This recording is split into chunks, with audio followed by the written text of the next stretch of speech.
Hi, I'm Heather. I'm from McDonald's greenhouse here in Zanesville. We have a spring greenhouse where we sell annuals and vegetables and some perennials in the spring.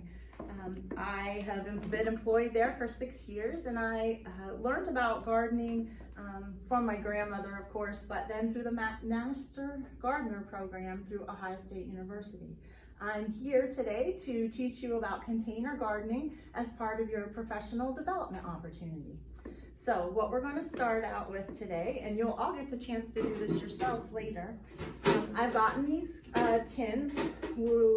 Whenever you plant in a container, whether it be a pot or any other random item that you want to use, just make sure that you have holes in it. So we drilled these. You always want to make sure there's plenty of drainage in your pot. Sometimes people will tell you if you have a great big pot to put rocks or pop bottles or things to fill it in. I don't recommend that because you'd really be surprised how much room that your container will take up with roots. The more room your plants have to root themselves, the bigger they're going to get on top. So what we've done, we're going to start out, I have some potting soil. You also always want to use potting soil, not dirt from the ground.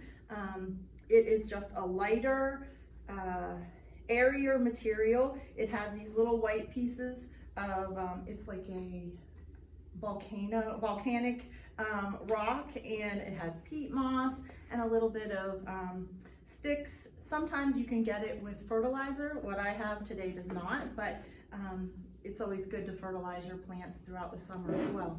So we're just gonna basically fill the bottom of the container until we get about 3/4 full, so that we can have room to put our plants down into the pot. So what I'm going to do today, we're going to have the opportunity to use herbs, or we're going to have the opportunity to use flowers, or you can mix them up. We're going to put 3 plants in each container.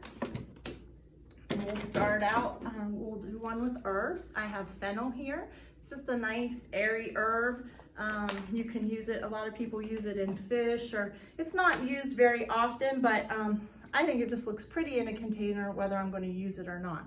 So I'm just going to put my root ball so it's below the edge of the pot.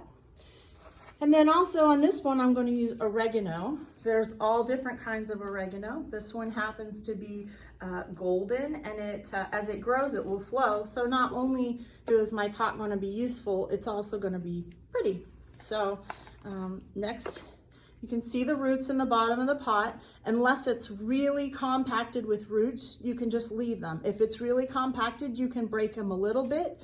And just to help the roots grow more, but these ones are just right. So then I'll also use, let's put a sage in there. Nice pretty leaf. You can use this in your turkey or dressing, and just different ways to cook. But we'll kind of spread these out, put them in there, and that's gonna look pretty.